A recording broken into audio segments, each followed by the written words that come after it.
नमो अरिहन्ताणं नमो सिद्धाणं नमो आयर्याणं नमो वज्जायाणं नमो लोये सव्वसाहुणम् एसो पंच नमुक्कारो सर्वपावपणासनो मंगलाणं च सव्वेसिं परमं हवै मंगलम्। सहजात्मस्वरूप परम गुरु, सहजात्मस्वरूप परम गुरु, सहजात्मस्वरूप परम गुरु, सहजात्मस्वरूप परम गुरु, सहजात्मस्वरूप परम गुरु, सहजात्मस्वरूप परम गुरु, सहजात्मस्वरूप परम गुरु,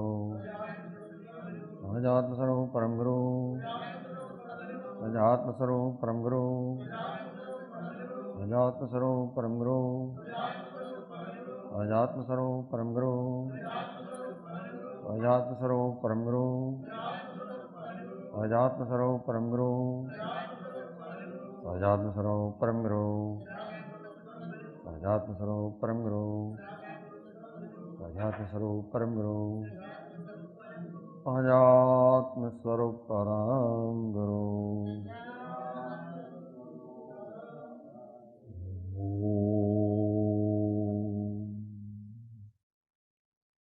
मोक्षमार्गस्य नेतारं भेत्तारं कर्ममुभृतां ज्ञातारं विश्वतत्त्वानां वन्दे तद्गुणलब्धये। परम पुरुष प्रभु सद्गुरु परम ज्ञान सुखधाम जेणे आप्यूं भान निज तेने सदा प्रणाम। परम गुरवे नमः। परम प्राचार्य गुरवे नमो नमः।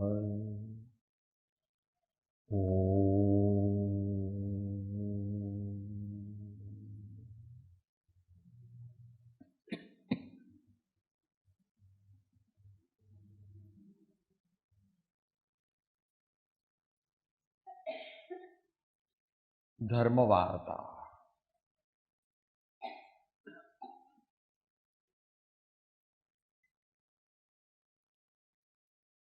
धर्मवार्ताનું સ્વરૂપ ઘણું મોટું છે શાસ્ત્રોમાં તો વચનામૃતજીમાં શિક્ષાપાઠ 24ની અંદર એનું સ્વરૂપ બતાવ્યું છે।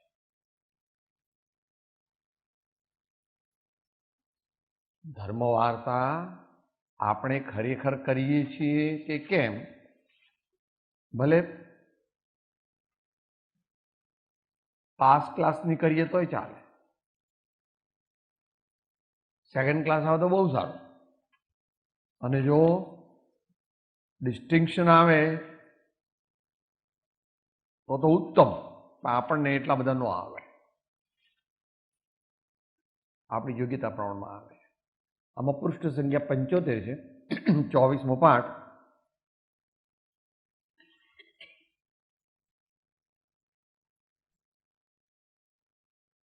નીચેથી 8મી લીટી, એના છેલ્લા 3 શબ્દો।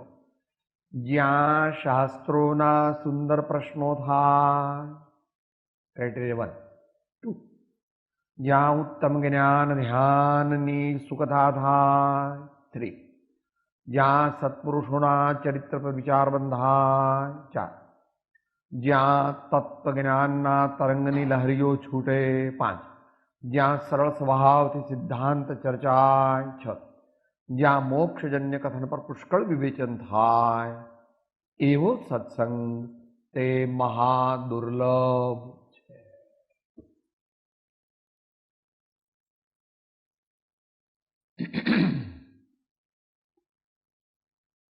આવો આપણે પ્રાપ્ત કરવો.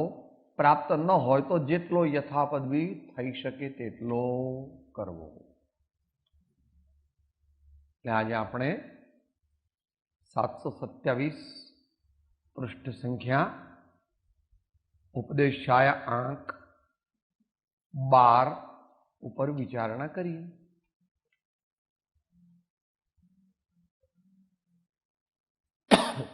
સામાન્ય રીતે અહીંયા ઘણા જિજ્ઞાસુ ભાઈઓ આવે, એમાં નવા આવે ત્યારે એ લોકો એમ કે ભાઈ પેલો શ્રીમદ રાજચંદ્રનો મોટો ગ્રંથ આપો ને.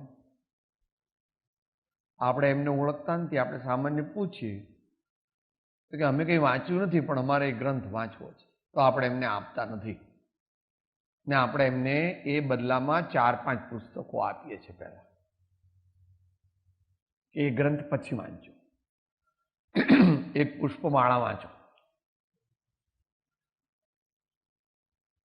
પછી એમનું જીવન ચરિત્ર વાંચો, ટૂંકું નાનું શરૂઆત.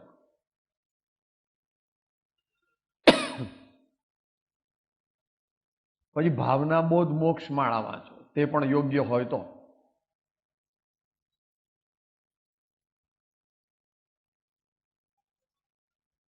પછી ઉપદેશાય વાંચો. આ 3 મહિના વાંચી પછી આવજો. પછી તમને એમ લાગે કે મજા આવી, સમજણ પડી, જિજ્ઞાસા છે, આગળ વધવું છે, તો પછી આપણે વિચારીશું.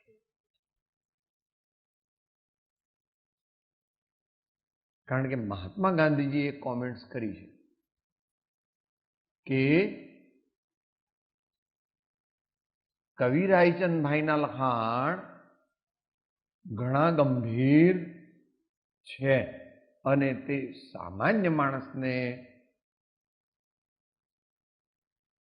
અંતર્ભાવમાં સમજણમાં આવે એવા, પરંતુ તેમાં ઘણા અંશો એવા છે કે પોતપોતાની પાત્રતા પ્રમાણે એમાંથી એ ગ્રહણ કરે. એટલે ઉપદેશાયા આ દેહધારીને બહુ પ્રિય છે. કારણ કે શું હું મારું જીવન કેવું બનાવવું, શું કરવું, કેવી રીતે વર્તવું, ચાલવું, વાંચવું, સમજવું, તો મને કલ્યાણની પ્રાપ્તિ થાય.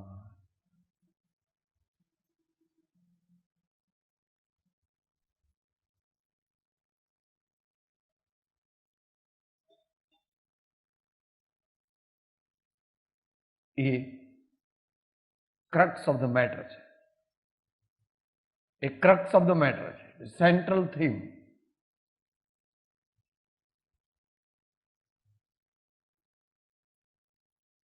એટલે આપણે ઉપદેશાયા જુદી જુદી રીતે વાંચીએ છીએ, વિચારીએ છીએ, સમજીએ છીએ. કદાચ એમાં પુનરુક્તિ થાય તો પણ વાંધો નહીં, પણ દર વખતે થોડું વધારે સુધરીને આવીએ, થોડાક વધારે ગુણો કેળવીને આવીએ તો આપણને વધારે ને વધારે સમજાવવાની સંભાવનાઓ છે. કોઈએ કંઈ વાંચ્યું હોય ને પૂછવું હોય તો પૂછો, નહીં તો વાંચન કરીએ.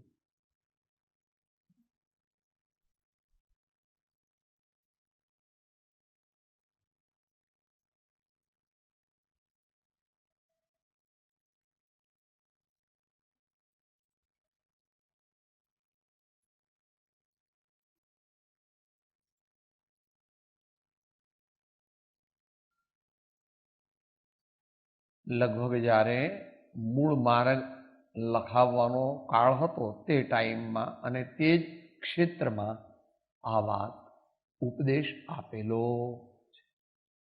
આમ તો આત્મસિદ્ધિનું પણ તેમ જ છે, પણ એના વચ્ચે થોડા દિવસોનો ડિફરન્સ છે. મૂળ માર્ગ લખાયા પછી થોડા દિવસમાં જ આત્મસિદ્ધિ લખાય.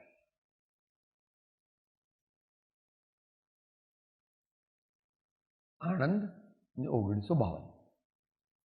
સંસારમાં મોહ છે, સ્ત્રી પુત્રમાં મારાપણું થઈ ગયું છે ને કશાયનો ભરેલો છે, તે રાત્રિ ભોજન ન કરે તો પણ શું થયું?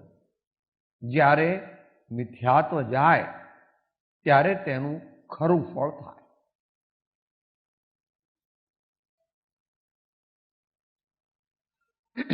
સામાન્ય માણસોને આ બોધ આપેલો છે.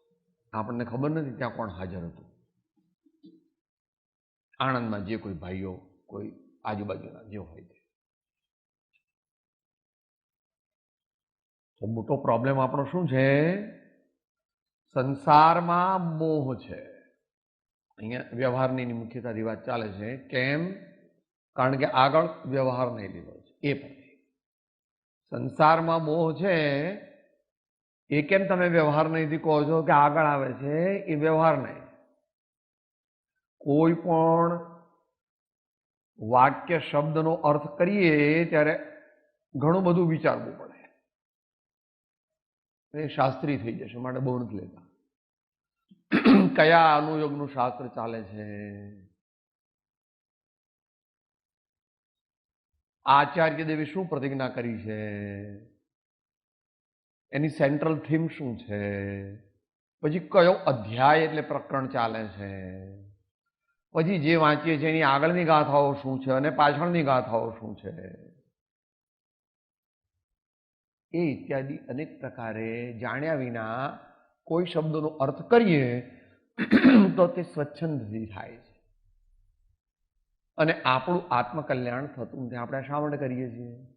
આત્મકલ્યાણ. આપણા આત્માનો વિકાસ થાય.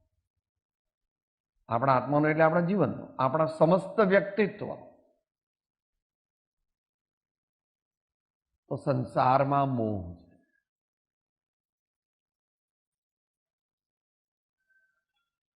દુનિયાના પદાર્થોમાં આ જીવને આપણને જ્યારે જીવ કહીએ ત્યારે હું એમ સમજવું.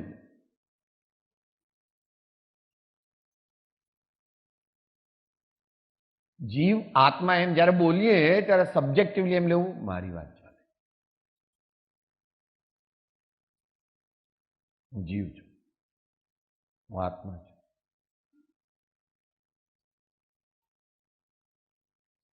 તો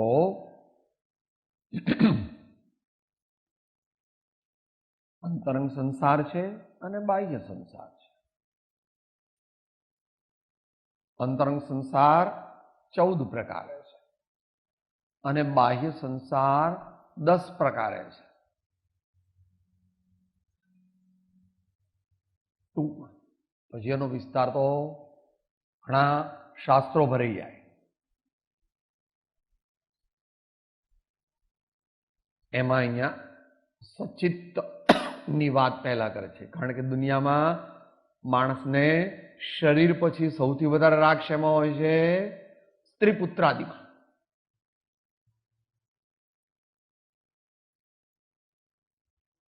બહારમાં ભલે એમ કે ના ના મન તો કઈ રાગ નથી, પણ ઇટ ઇઝ ઇમ્પ્લાઇડ કે એ એનું આગમ પ્રમાણ આપો તો વચનામૃતમાંથી જ લાવું. આપણે આત્મભાવને ભાગીએ તો કેવી રીતે ભાગીએ? શ્રી સદગુરુએ કહ્યો છે એવા નિર્ગ્રંથ માર્ગનો સદા આશ્રય રહો, પણ એ બધા ઉડાડી દે છે. આપણી ભૂલ ક્યાં થાય છે? આપણે શ્રી સદગુરુએ કહ્યો છે એવા નિર્ગ્રંથ માર્ગનો સદા, એની કઈ જરૂર? હું તો આત્મભાવના ભાવ. આત્મભાવને કેવી રીતે ભાવીએ કહ્યું, પણ એ પહેલાનું ક્લોઝ મૂક્યું એ મોટા ભાગે આપણાથી ઓમિટ થઈ જાય. હું દેહાદેશ સ્વરૂપ નથી. સૌથી વધારે મમતા શેમાં છે? શરીરમાં છે. પેલો અકબર બિરબલનું છે ને, પેલી વાંદરીને હોલમાં મૂકી દે પછી પાણી નાખ્યું હતું ને, તો એના બચ્ચાની ઉપર છેલ્લે બેસી, અહીં પાણી આવ્યું એટલે એના બચ્ચાને નીચે મૂકીને પછી ઉપર પોતે ચડી ગઈ. બચ્ચા કરતા પણ પોતાનું શરીર બચાવવાની પહેલી દરેક સંસારી જીવને એવું હોય સામાન્યપણે.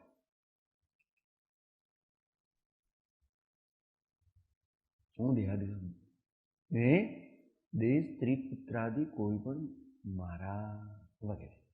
એ પરથી સંસારમાં મોહ છે, સ્ત્રી પુત્રમાં મારા પણ થઈ ગયું છે.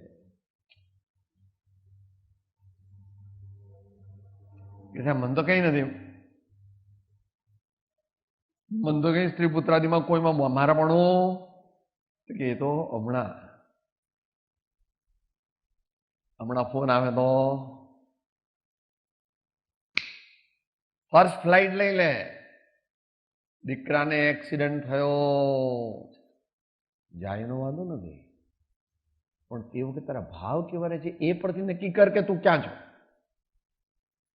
દીકરાને એક્સિડન્ટ થયો છે ટ્રક નીચે એટલે વ્યવહારથી જવું જરૂરી છે એ વાત જુદી થઈ, પણ તે વખતે તને શું લાગે છે?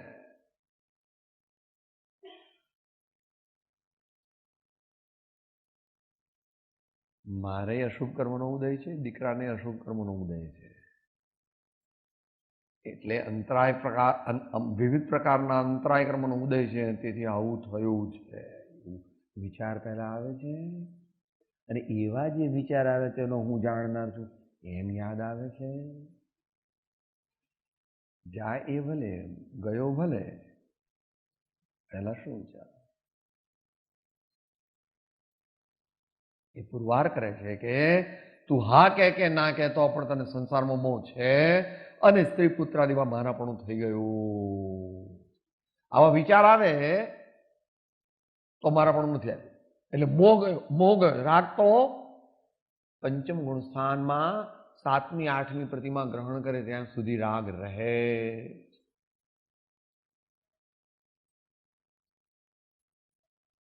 પછી ન રહે. 8મી 9મી પ્રતિમા ગ્રહણ કરે, પરિગ્રહનો ત્યાગ કર્યો તો પરિગ્રહના ત્યાગમાં બધું આવી ગયું, માત્ર આટલું કપડું અને આટલું વાસણ એટલું રાખે છે. શાસ્ત્રની વાત છે પણ એ છે સાચી, સમજવા જેવી છે.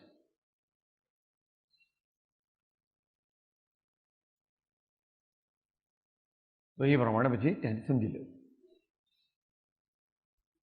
ગઈકાલે ભાઈશ્રી રેફરન્સ આપ્યો હતો પણ પછી આગળ ચલાવ્યું નહોતું. 19, 20 ને 21 ગાતા સમયસા. સમયસાની 19, 20 અને 21 એ ગાતા ને કષાયનો ભરેલો છે. મોહ જે છે ને એ મોહમાં જ કષાય છે. મોહના પેટા એવા ખરા બા, 16 કષાય ખરા ને, એ બધા મોહ છે. ક્રોધ, અભિમાન, માયાચાર અને તૃષ્ણા, લોભ, એની બધી કેટેગરી. 25 પેલા 3 પેલા જયારે દર્શન મોહલો ત્યારે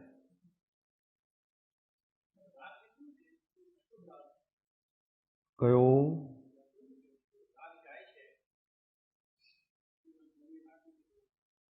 સાચી હોય તો પહેલા મોહ તોડ્યો હોય, મોહ ગયો. શુભ રાગ તો રહે છે. અહીંયા જે વાત ચાલે છે તે અશુભ રાગની જ વાત ચાલે છે. અહીંયા શુભ રાગની વાત ચાલતી. સંસારમાં જે મોહ છે અને સ્ત્રી પુત્રાદિમાં મારા પણ છે, કયો રાગ છે? અશુભ રાગ છે.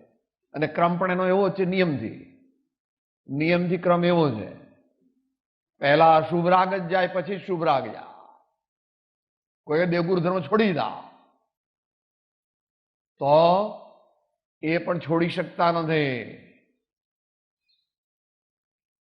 દરરોજ સામાયિક કરે છે, ભગવાનની આજ્ઞા બરાબર પંચમહાવ્રત પાળે છે, પંચ સમિતિ 3 ગુપ્તી બરાબર પાળે છે. આપણે શુભ રાગ છોડી શકીએ નહીં, શુભ રાગ છોડી શકીએ નહીં. શ્રદ્ધામાં માત્ર એમ માનવું કે એ શુભ રાગ છે અને બંધનું કારણ. શુભ રાગ ક્યારે છૂટે? બરાબર તો 7માય છૂટે, પણ શ્રદ્ધામાં 4થું ગુણસ્થાન થાય ત્યારે છૂટે. પણ શ્રદ્ધામાં છૂટે ચારિત્રમાં વધી જાય.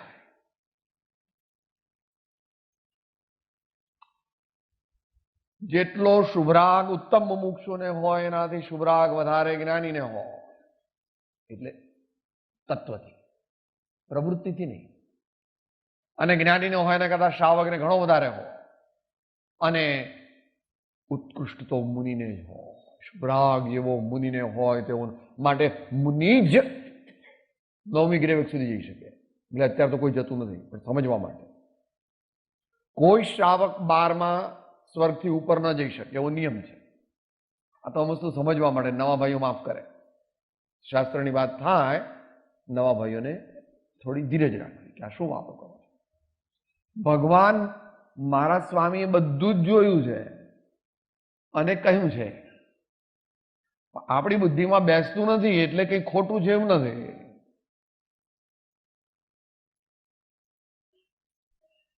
શ્રેણિક રાજાની વાત ગઈકાલે કરી હતી, પણ તે આપણને બેસતી નથી. તારો ગુરુ મહાવીર છે, તું ક્ષાયિક સંકિતિ છો, તું ક્ષાયિક સંકિતિ પ્રગટ કરી શકે તેવી તારી સ્થિતિ છે. માટે શ્રેણિકનું જેમ થયું એમ આપણું સીધું ન લેવું. મહાવીર આપણા ગુરુ છે. આપણે મગધના સમ્રાટ છીએ. આપણે મગધના સમ્રાટ છીએ. આપણને ક્ષાયિક સંકિત પ્રગટે અત્યારે.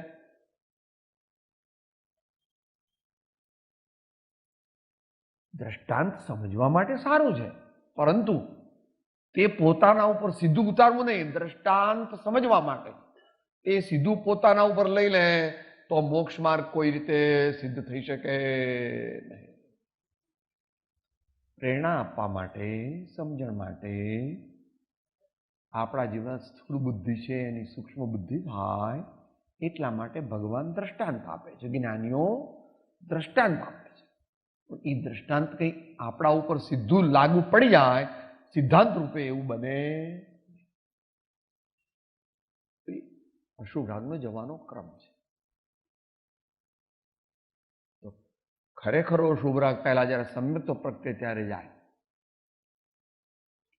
પણ સમ્યક્ત ક્યારે પ્રગટે? તો મોક્ષ માર્ગ પ્રકાશક એમ કહે છે કે મંદ કષાયની ભૂમિકામાં જ અને 4 લબ્ધિને પ્રાપ્ત કર્યા પછી જ કરણ લબ્ધિનો પુરુષાર્થ સંભવી શકે. માટે ક્ષયોક્ષમ લબ્ધિ, વિશુદ્ધિ લબ્ધિ, દેશના લબ્ધિ અને પ્રાયોગ્ય લબ્ધિ માંથી જે પસાર ન થયો હોય તે જીવને કર્ણયુગમાં દેશકાળ ન લાગે.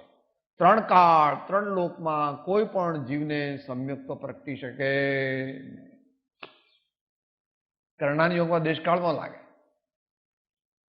ચરણાની યુગમાં લાગે એમ કહે છે અમુક આમ.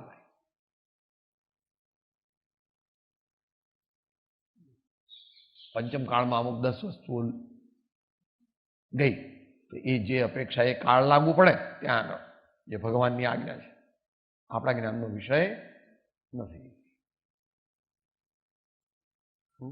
અશુભ રાગ ઘટે, શુભ રાગ વધે.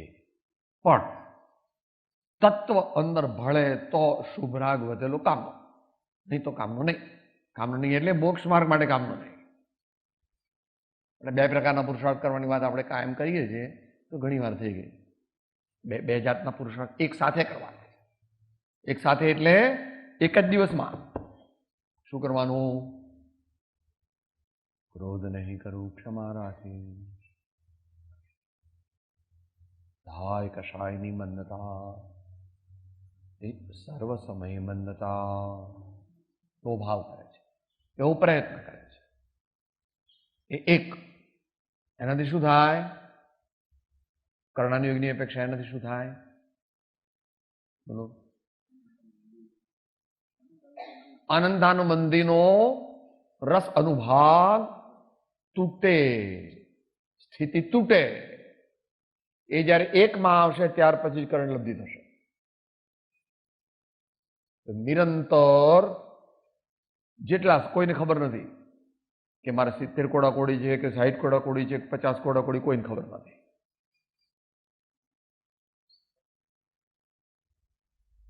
જેટલા ઘાતી કર્મો તેની જેટલી પેટા પ્રકૃતિ તે બધી પાપ પ્રકૃતિ છે, એક પણ પુણ્ય પ્રકૃતિ નથી. એક બાજુ આ પુરુષાર્થ કર્યો, કષાય નહીં ઉપશાંત, એવો પુરુષાર્થ.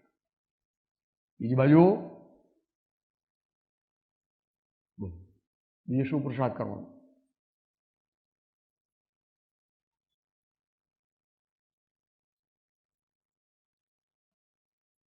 બોધ પ્રાપ્ત કરવો ને બોધને પાકો કરવો.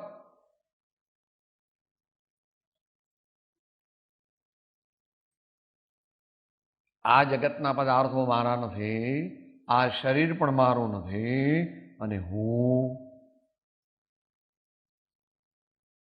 જ્ઞાન સ્વરૂપી આત્મા છું. એમ પાકું કરીએ તો શું થાય? અંતરમાં પાકું કરીએ તો ભાવાત્મક છે મોક્ષમાર્ગ. મોક્ષમાર્ગ જે યોગાત્મક છે એ 10% છે અને ભાવાત્મક 90% છે, વધારે છે. અત્યારે ઉપયોગ ને શ્રદ્ધાની વાત. શું થાય? મિથ્યાત્વ મોહની, મિશ્ર મોહની અને સમ્યક્ત મોહની પાતળા પડી જાય. એટલે કૃપાળુ દેવ તો જ વાપરે છે ત્યાં 108માં. તારો દોષ એટલો જ કે અન્યને પોતાનું માનવું અને પોતે પોતાને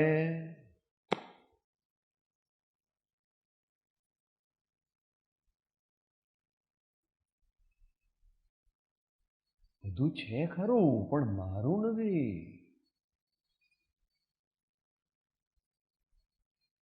ક્યારે જતું રે કહેવાય નહીં, પુણ્યને આધીન છે. આપણે માની સાહેબ હું તમારે એવો નથી, બધું મારું તો એવું પ્લાનિંગ કે બધું ગમે તે થઈ જાય તો મારે તો કઈ વાંધો જ. એક મોટું દ્રષ્ટાંત આપતા હતા સહજાનંદજી મહારાજ, પણ અત્યારે નથી આપવું, બહુ લાંબુ છે.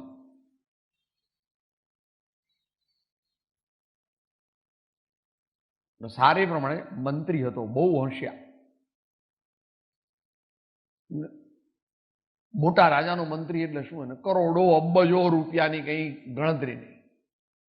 પોતે ચિંગુસ અને ધર્મિષ્ઠ નહીં, અને એની ધર્મપત્ની બિલકુલ વિરુદ્ધ, ઉદાર અને મહાન ધર્મિષ્ઠ. એટલે વારંવાર કે તમે રહેવા દો ને, માથાકૂટ કરવી બહુ, આટલા બધા પૈસા પૈસા પૈસા આખો દડો કર્યા કરો છો, આ તો બધું ક્યારે જતું રહે ખબર નહીં, કે તને ખબર ન પડે, જાય જ નહીં ને. મારું રાજાને જ ખબર નથી મેં બધા પૈસા કેમ કે.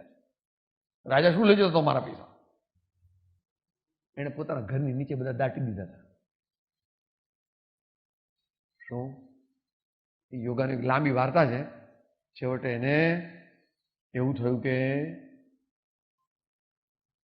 આજે ને આજે સવારે બોલાયો, બધી લાંબી વાર્તા છે, દરબાર ભર્યો અને કે આપણા મુખ્ય મંત્રીશ્રીને કાળું મોઢું કરી ગધેડા પર બેસાડી 2 દિવસનું ખાવાનું આપી અને આજ ને આજ રાજ્યની બહાર કાયમને માટે કાઢી મૂકવામાં આવે છે.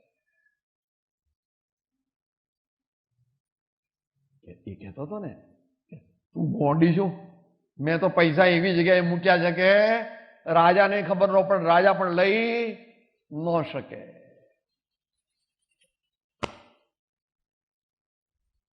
મોહની વાત ચાલે છે.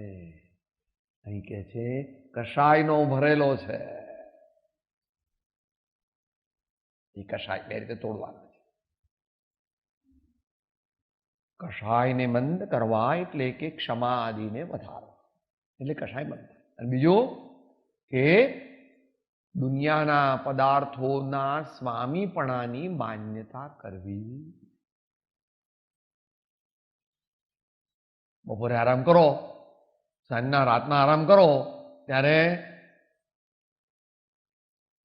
રમેશ, સુરેશ, કુસુમ, હંસા, એની બાના ઘરેણા, સાડીઓ, સૂતી વખત વિચાર નહીં કરવાનો. પહેલા વિચાર કરી લેવાનો, સુવા જઈએ ત્યારે ભગવાન ભગવાન પરમાત્મા.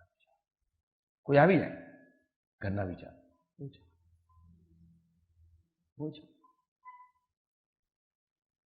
આ 2 પ્રકારથી મિથ્યાત્વ મોહની તૂટે.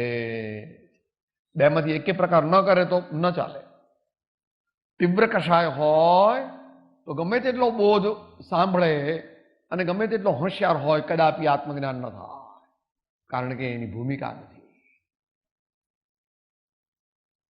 હૃદયની નિર્મળતા નથી. કૃપાળુદેવ એના માટે સ્ટેમ્પ પણ મારે છે. સાથે બોલીએ પછી આગળ થોડી વારમાં. હવે પ્રશ્ન પૂછજો, પછી આ પૂરું થાય.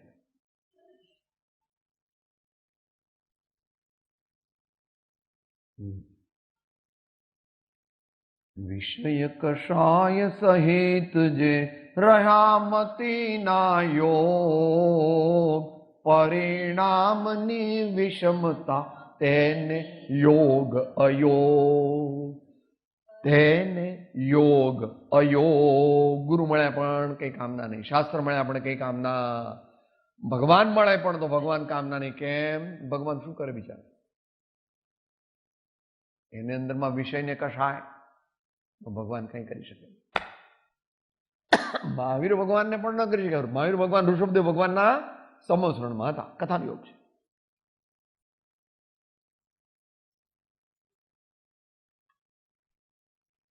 ને કશાયનો હરણ, તે રાત્રિ ભોજન ન કરે તો પણ શું થયું?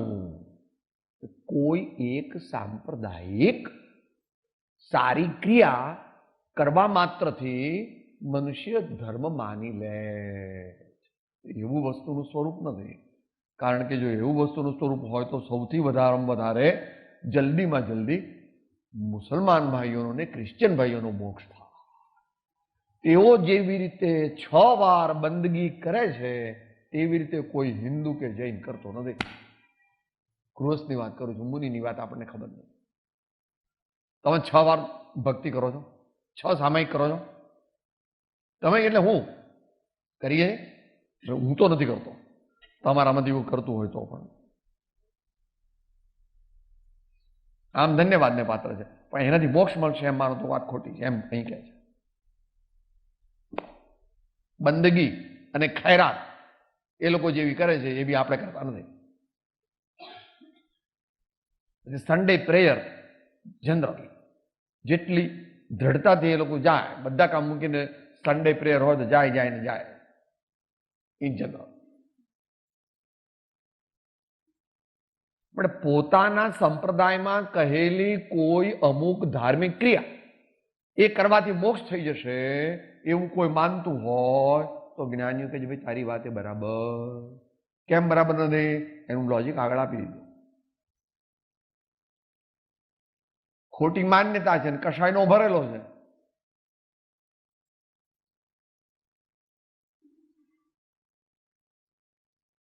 તે રાત્રિ ભોજન ન કરે તો પણ શું થયું? એટલે ત્યાં આગળ રાત્રિ ભોજન કરવું એમ કહેતા નથી, સમજવા. આપણે હંમેશા બોધ આપણા આત્માના કલ્યાણ માટે કરવો છે કે બીજા કોઈના માટે કરવો? રાત્રિ ભોજનનું અભિમાન કરે છે અને અક્રમ માર્ગને સેવે છે. કશાયને ઘટાડવાનો પ્રયત્ન કરતો નથી, વિષયને ઘટાડવાનો પ્રયત્ન કરતો નથી, મારાપણું જે છે મોહાશક્તિ એ ઘટાડતો નથી અને મેં તો ઉપવાસ કરે છે. આટલું મોટું અભિમાન. મારા રાત્રે ભોજન ચાલે, મારે 24 છે. એક બધું અભિમાન કે વાત ન એમ બરાબર નથી પ્રભુ. રાત્રિ ભોજન કે ઉપવાસ તો એટલા માટે કરવાનો કે રાગ ઘટે, મોહ ઘટે અને સારી રીતે સાધનાનો સમય મળે અને આપણે વધારે ભક્તિ, સ્વાધ્યાય, ચિંતન કરી શકીએ. જ્યારે મિથ્યાત્વ જાય ત્યારે તેનું ખરું ફળ થાય. એ સિદ્ધાંતની અપેક્ષા છે. કારણ કે પહેલા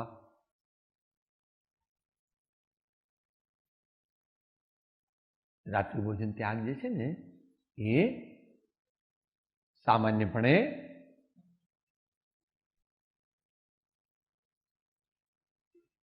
આપણી પરંપરામાં રાત્રિ ભોજન ત્યાગ એ મૂળ ગુણમાં તો આવતો નથી. મૂળ ગુણમાં શું આવે? 3 મકારનો ત્યાગ અને 5 ઉદંબર ફળનો ત્યાગ અથવા 5 અણુવ્રતનો અભ્યાસ. એનાથી આગળની દશામાં રાત્રિ ભોજનનો ત્યાગ આવે જે છે એ ચરણાન યોગની અપેક્ષા એ આવે છે. પરંતુ એ પૂર્ણ ક્યારે થાય? આત્મજ્ઞાન થઈ જાય, ત્યાર પછી 12 વ્રત પાકા કરે, ત્યાર પછી પહેલી પ્રતિમા ગ્રહણ કરે, ત્યારે પછી એ 6ઠ્ઠી પ્રતિમા એ રાત્રિ ભોજન ત્યાગ પૂર્ણ થાય. 6ઠ્ઠી પ્રતિમા ગ્રહણ કરે. 5મા ગુણસ્થાનમાં મધ્યમ શ્રાવકની ચરમ સીમાએ પહોંચે,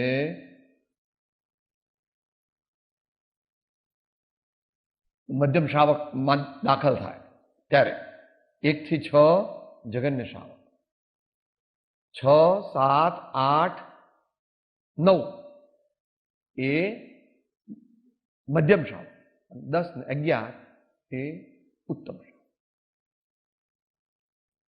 માટે પહેલો પ્રયત્ન શું કરવો? મોહ ઘટાડવો. મોહ ઘટાડવો હોય તો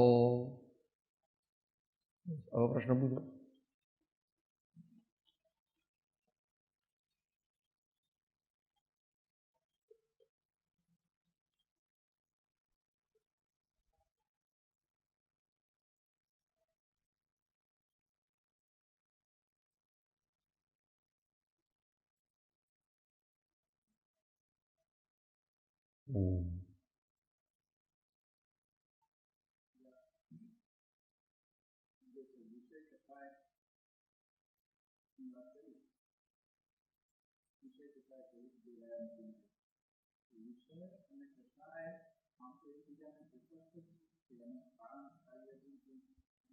નિમિત્ત નૈમિત્તિક સંબંધ છે. નિમિત્ત નૈમિત્તિક સંબંધ છે. વિષયમાં પ્રવૃત્તિ કરે અને કશાય ન થાય એવું 3 કાળમાં બને નહીં. બુદ્ધિપૂર્વક કરે તો, બુદ્ધિપૂર્વક વિષય જે ગ્રહણ કરે છે એને અવશ્ય કશાય છે. હા, એની તરતમતા જુદી જુદી હોય. જગતના જીવોને જેવા કશાય હોય એવા રામને કે એવા મોટા પુરુષોને ભરત ચક્રવર્તી આદિ ન હોય. શું? પરંતુ આપણે એમનું દ્રષ્ટાંત એટલા માટે ન લેવું કે આપણે આપણું એમનું કમ્પેરિઝન નથી. માટે આમ તો પ્રેક્ટિકલી તો બંનેનો સમન્વય કરીએ તો જ જૈન ધર્મ જે છે એ એટલો બધો સૂક્ષ્મ અને અઘરો છે કે એનો પાર કોઈ પામી શકતું નથી તત્વથી. કારણ કે બેમાંથી ગમે તે એક પદ્ધતિને અંગીકાર કરે, સિદ્ધાંતને સાચો માને છે. એટલે કે બધું છોડી નિયમને દીક્ષા લઈ લો એટલે મોક્ષ થઈ જશે. અત્યારે તો મોક્ષ છે નહીં, અહીંથી પહેલા સ્વર્ગમાં જાઓ પછી મોક્ષ થઈ જશે. દીક્ષા લેવી સારી છે, પણ સમજીને દીક્ષા લે. શા માટે દીક્ષા લેવી છે? આ દીક્ષા એટલે શું એ સમજવું છે થોડું ઘણું, પણ એ પક્ષે કે જેવું કંઈ સમજવાનું નહીં. જો ભગવાને કીધું છે પ્રવૃત્તિ લે એટલે મોક્ષ થઈ જાય, જો ભગવાને કીધું છે સાચી પ્રવૃત્તિ લે તો ક્રમે કરીને મોક્ષ થાય. જ્ઞાન ગર્ભિત, પણ કોઈક દુઃખ ગર્ભિત લેતો હોય વાંધો નહીં, પરંતુ દુઃખ ગર્ભિત લઈને પછી ગુરુ એવા હોય કે જે એને જ્ઞાન કરાવે. જ્ઞાનના હેતુ આત્મકલ્યાણ માટે, પણ પાછો માથે કોક જોઈએ તો ખરું, નહીં તો વૈરાગવાદ જતો રહે. દુઃખ ગર્ભિત હોય ને વૈરાગ જતો રહે થોડા દાડામાં, તો પછી દીક્ષા લઈને મનમાં વિચાર કરે અરે આ તો ઘર છોડ્યું ને બધું, આ તો ઘરમાં બહુ સારું હતું, ઘરમાં જ રહ્યો હોત તો બહુ સારું, આ તો મેં ભૂલ કરી કે દીક્ષા.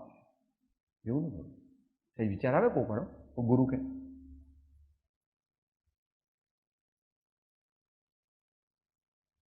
વિષય વિષય એ યોગની કષાય મૂલક યોગની પ્રવૃત્તિ, કષાય મૂલક યોગોની પ્રવૃત્તિ તે વિષય છે. 5માંથી કોઈ પણ સ્પર્શેન્દ્રિય હોય કે રસના, ઘ્રાણ, ચક્ષુ કે શ્રોત્ર, કોઈ પણ કષાયને આધીન થઈને ઇન્દ્રિયોમાં પ્રવૃત્તિઓ એ વિશેની પ્રવૃત્તિ છે. અને કષાય જે છે એ આ 2 પ્રકાર છે. તીવ્ર કષાય જે છે એ તરતમતામાં પણ છે અને અજ્ઞાન સહિત છે. 460 છે એ વાંચીને આપણે પૂરું કરીએ. હા,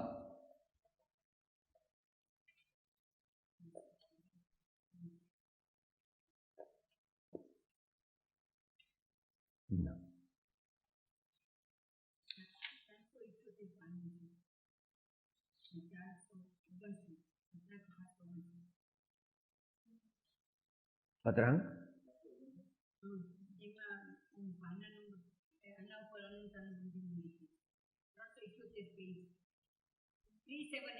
હા બરાબર, એટલે એ જ છે 459. 459 પાનું 378.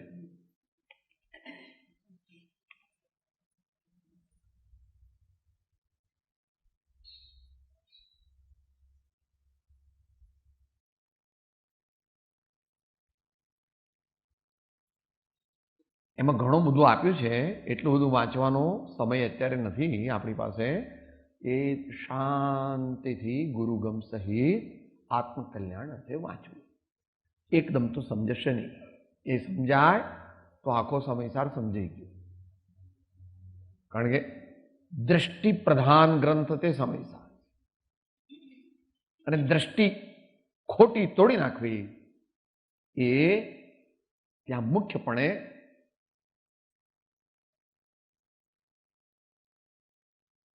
મુનિઓને પણ જાગૃત કર્યા છે. મુનિઓ પણ બધા સાચા નહોતા તે વખતે. જેટલાક આચાર્ય મહારાજે જેટલા દીક્ષા આપી એ બધા કે સમ્યક દ્રષ્ટિ નહોતા. મહાવીર ભગવાને પણ જે આપી બધાની દીક્ષા બધા સમ્યક દ્રષ્ટિ નહોતા.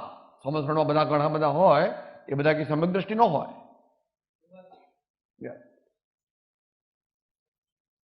ભગવાન તો એમ કહે છે કે ભાઈ સાચું પ્રાપ્ત કર, સત્યને પ્રાપ્ત કર. સત્ય તે ધર્મ છે, ધર્મ તે સત્ય છે, પરમાર્થ સત્ય. એટલે એ છેલ્લામાં આપણને કહે છે કે આ સિવાય પણ બીજી વખત એનું સ્વરૂપ જે આપ્યું છે, હા હા ના એટલે પણ એમાં તો આવી જાય છે કે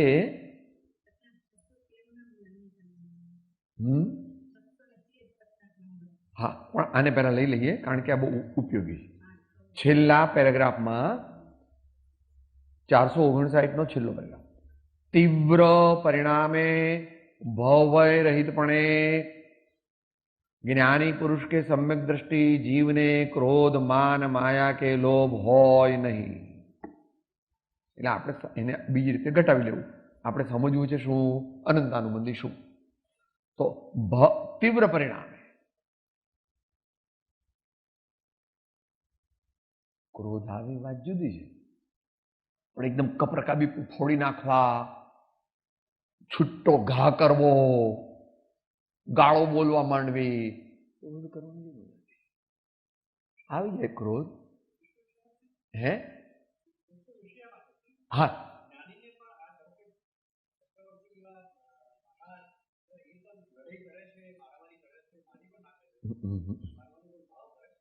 એ ખરું, પણ એમાં ભેફેર છે. સામાન્યપણે ન્યાયની રક્ષા અર્થે અથવા એવા કોઈ શુભ હેતુથી કરે. બીજું કે જો તેઓ ક્ષાયિક સંકેતી હોય તો એમની વાત આપણને લાગુ પડતી નથી.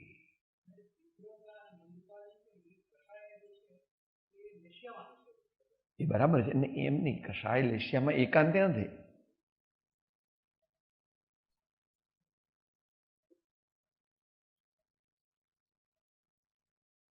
કષાયથી રંજીત યોગની પ્રવૃત્તિ તેને લેશિયા કહે છે. તો જ્યાં તીવ્ર કષાય થયો, ક્રોધ થાય એ જુદું, પણ આટલું બધું કર્યું એટલે અતિ તીવ્ર થયો. અતિ તીવ્ર થયો. અનંતાનુબંધી એ તો કેવળ જ્ઞાનનો વિષય છે, એ કોઈના જ્ઞાનનો વિષય નથી. આપણે કષાય ઘટાડવા છે તો શું કરવું એ સમજવા માટે તીવ્ર પરિણામ કરવાને ભૂલ થઈ જાય તરત જ માફી માંગવી.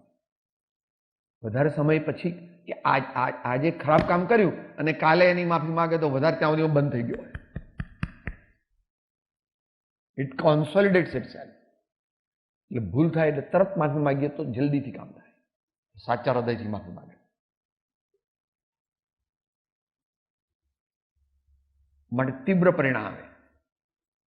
કોઈ પણ તીવ્ર પરિણામ કરવા નહીં. અહીંયા અત્યારે મુખ્યપણે અશુભની વાત ચાલે.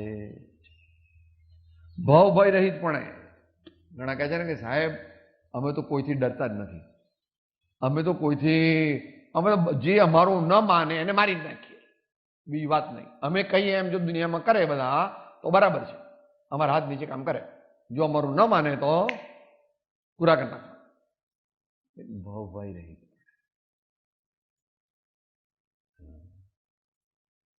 એને ભવનો ભય, ભવે ખેદ. મુમુક્ષુ નથી, આત્માર્થી નથી. કષાયની ઉપશાંતા માત્ર મોક્ષ વિલાસ ભવે ખેદ.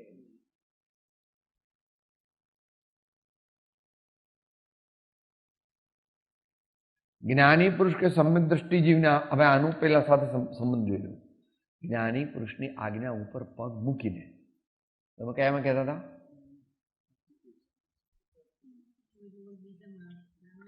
છસો 13 પત્રંગ કે પાનું?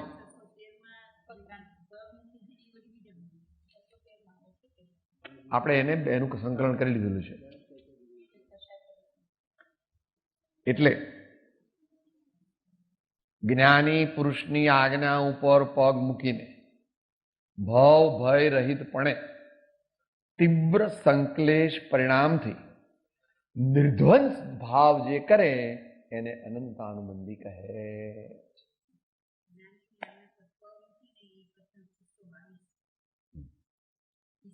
આપણે આ બધાનું પછી કોમ્બિનેશન કરી દીધું છે. એટલે 4 વસ્તુ.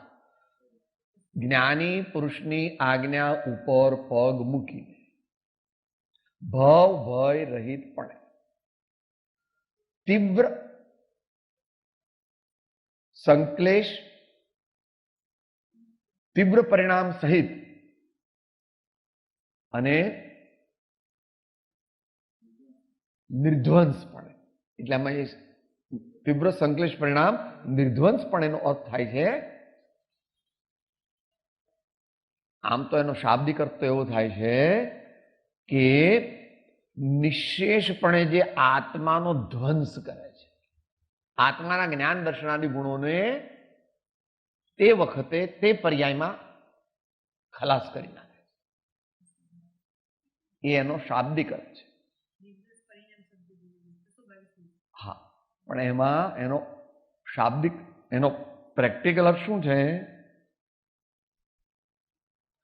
Irrespective of any consequences that may follow my act or my bhavas. એ નિર્ધ્વંસ છે.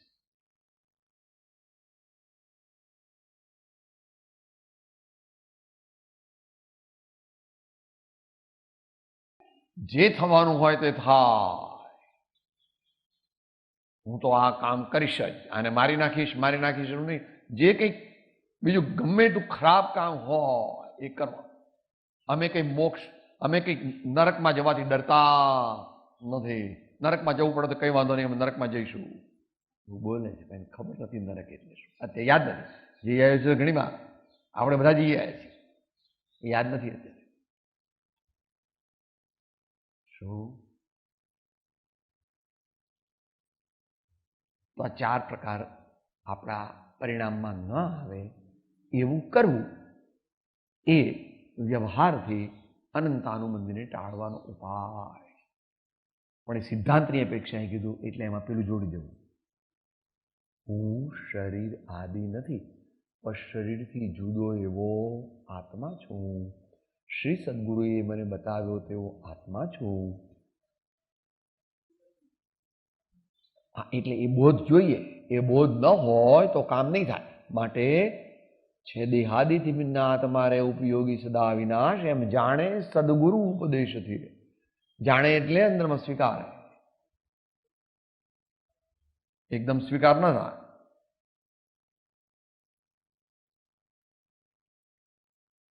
દીર્ઘકાળ આ પ્રકારે કરવાથી અંતાનુબંધી તૂટે છે, તૂટે છે, તૂટે છે, અથવા ધીરે ધીરે રત્નત્રય ધર્મનું પ્રથમ સોપાન એવું નિશ્ચય સંયુક્ત પ્રગટે.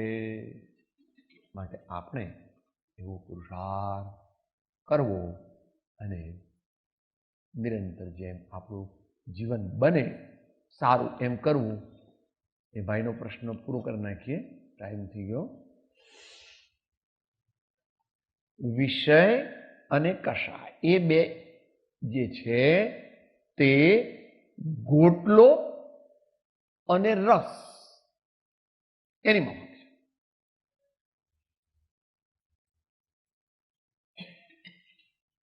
ગોટલો એ પણ કેરી છે, રસ પણ કેરી છે, અને છોતરા પણ કેરી છે. પણ ગોટલો ખવાય નહીં સીધો, અને છોતરા પણ ખવાય, રસ જ ખવાય. તો વિષય જે છે તો વિષયમાં પ્રવૃત્તિ કરીએ બુદ્ધિપૂર્વક તીવ્રપણે તો કશાય થયા વિના રહે. જ્ઞાની પણ જ્યારે પ્રવૃત્તિ કરે છે કશાયની વિષયની, ત્યારે તેઓ તીવ્રપણે કરતા નથી. તારા જ્ઞાનનો વિષય નથી, એને બહારથી મપાશે નહીં. માટે આપણે શું કરવું? વિષયની પ્રવૃત્તિ ઘટાડવી. કૃપાળુ વારંવાર શું કહે છે?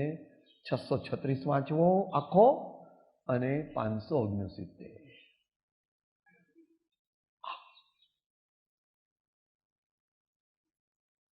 પ્રેક્ટિકલમાં અંતમંગળ બોલીએ પહેલા, બધાના લગ્નમાં જવાની જરૂર નથી,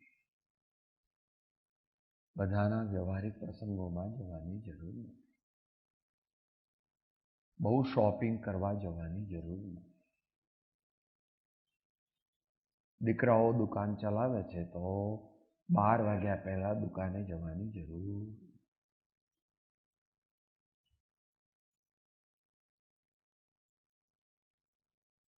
આપણે કંઈ બહુ મીઠાઈ ખાવાની ને ફરસાણ ખાવાની જરૂર.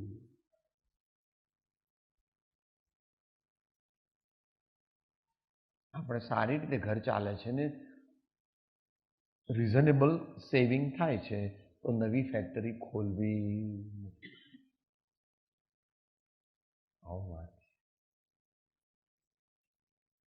સામાન્યપણે આવો માર ચરણાન યોગની અપેક્ષાએ કરવું પડે અને દ્રવ્યાની યોગની અપેક્ષાએ પણ કરવું. એ પ્રમાણે plane living, high thinking and few needs in life are basic for the life of a sadhaka. There is it. ભગવાન રાજા હતા તો પણ સાદી રીતે રહેતા. ભરત ચક્રવર્તી પણ જ્યારે ત્યાં જતા હતા ત્યારે જ મોટો મુગટ ને બધું આવું સોના ને બધું પહેરતા હતા. નહીં તો એ તો શા માટે? રાજ દરબાર ચલાવવા માટે. એમને કે હા મુગટ કેવો છે મારો, મારા બધા બાજુબંધ કેવા છે, મેં કેવા કુંડળ પહેર્યા છે, એવું વિચારતા. શું વિચારતા હતા? ચેદ ભરત ચેદ કાળ ઝપાટા, ચેદ ભરત ચેદ કાળ ઝપાટા. એ પ્રમાણે સામાન્ય વિચારણા થઈ. વિષય અને કષાય એ માટે આપણે ગાથા બોલીએ અંત મંગળની છે, અંતિમ સંદેશ. મંદ વિષયને સરળતા સહયાજ્ઞા સુવિચાર કરુણા કોમળતા નિગુણ પ્રથમ ભૂમિકા ધાર ચંદ્રો પરમ કૃપાળુ લોકના સબ સંતન કી આનંદ. ઓમ. હું આત્મા છું, આપનો સેવક છું, સૌનો મિત્ર છું. હું આત્મા છું, આપનો સેવક છું, સૌનો મિત્ર છું. હું આત્મા છું, આપનો સેવક છું, સૌનો મિત્ર છું.